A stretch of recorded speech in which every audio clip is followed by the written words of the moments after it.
Hi guys, in these videos we are talking about epidemics. It happened in the world that killed a third of the world. 1. Epidemic Antonine Plague.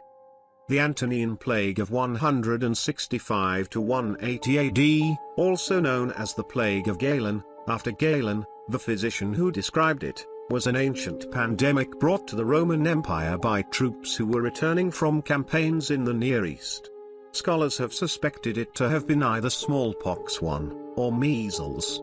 The plague may have claimed the life of a Roman emperor, Lucius Verus, who died in 169 and was the co-regent of Marcus Aurelius Antoninus, whose family name, Antoninus, has become associated with the pandemic.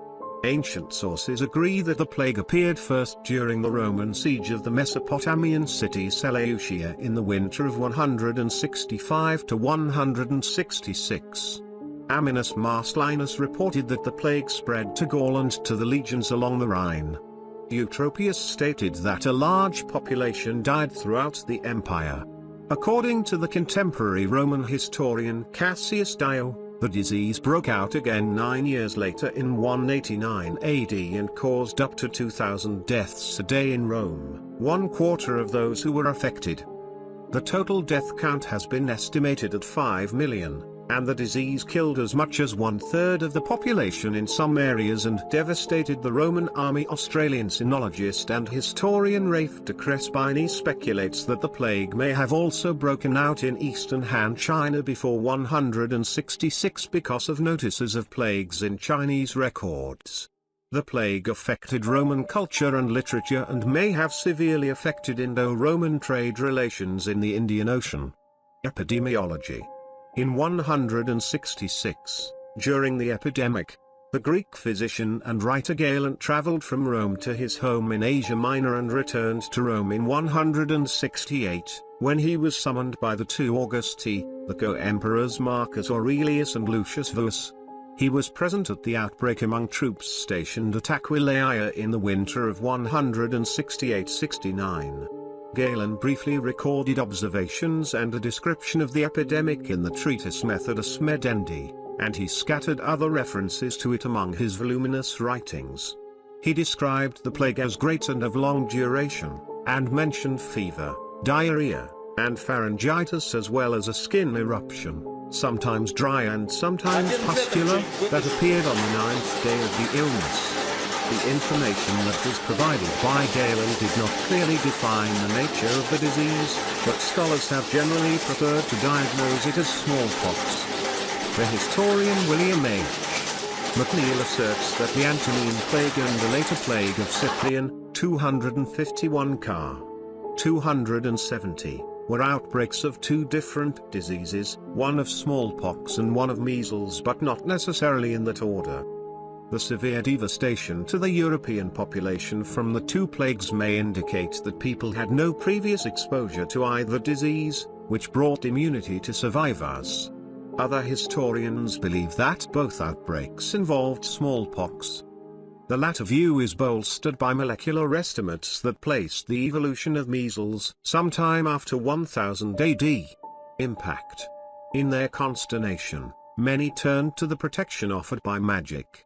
Lucian of Samosata's irony-laden account of the charlatan Alexander of Abonatius records a verse of his which he dispatched to all the nations during the pestilence. Was to be seen written over doorways everywhere, particularly in the houses that were emptied. Lucian further remarks, the epidemic had drastic social and political effects throughout the Roman Empire. Berthold Georg Niebuhr, 1776 to 1831. Concluded that as the reign of Marcus Aurelius forms a turning point in so many things, and above all in literature and art, I have no doubt that this crisis was brought about by that plague.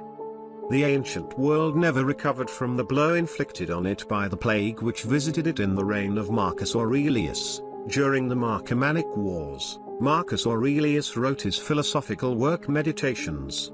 A passage, 9:2. States that even the pestilence around him was less deadly than falsehood, evil behavior and lack of true understanding. As he lay dying, he uttered the words, "Weep not for me, Think rather of the pestilence and the deaths of so many others. Edward Gibbon, 1737–1794, and Michael Rostovts, 1870–1952, assigned the Antonine Plague less influence than contemporary political and economic trends, respectively. Military concerns. Some direct effects of the contagion stand out. When imperial forces moved east, under the command of Emperor Vuas, after the forces of Vologases IV of Parthia attacked Armenia, the Romans' defense of the eastern territories was hampered when large numbers of troops succumbed to the disease. According to the 5th century Spanish writer Paulus Osius, many towns and villages in the Italian peninsula and the European provinces lost all of their inhabitants. As the disease swept north to the Rhine, it also infected Germanic and Gallic peoples outside the empire's borders. For years, those northern groups had pressed south in search of more lands to sustain their growing populations. With their ranks thinned by the epidemic, Roman armies were now unable to push the tribes back. From 167 to his death, Marcus Aurelius personally commanded legions near the Danube, trying, with only partial success, to control the advance of Germanic peoples across the river. A major offensive against the Marcomanni was postponed to 169 because of a shortage of imperial troops. Indian Ocean trade and Han China. Although Zhong was the first writer of traditional Chinese medicine who accurately described the symptoms of smallpox, the historian Rafe de Crespigny mused that the plagues afflicting the Eastern Han Empire during the reigns of Emperor Huan of Han, r.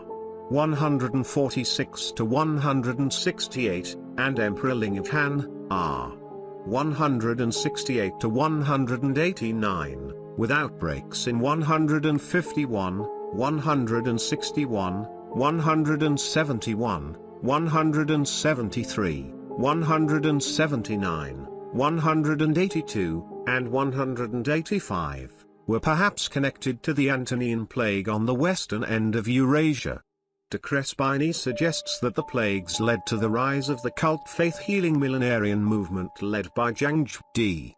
184, who instigated the disastrous Yellow Turban Rebellion, 184 to 205.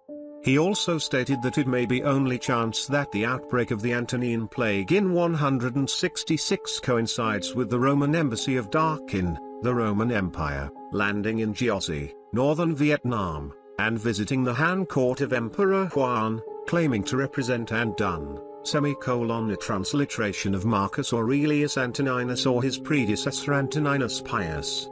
Raoul McLaughlin wrote that the Roman subjects visiting the Han Chinese court in 166 could have ushered in a new era of Roman Far East trade, but it was a harbinger of something much more ominous instead. McLaughlin surmised that the origins of the plague lay in Central Asia, from some unknown and isolated population group, which then spread to the Chinese and the Roman worlds. The plague would kill roughly 10% of the Roman population, as cited by McLaughlin, causing irreparable damage to the Roman maritime trade in the Indian Ocean as proven by the archaeological record spanning from Egypt to India, as well as significantly decreased Roman commercial activity in Southeast Asia.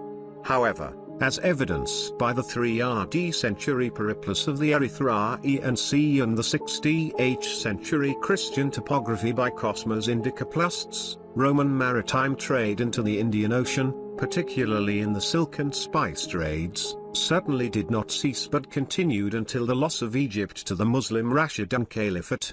Chinese histories also insist that further Roman embassies came to China by way of Renan in Vietnam in 226 and 284 AD, where Roman artifacts have been found. Thanks for watching this video. Don't forget like to this video, and subscribe for channel.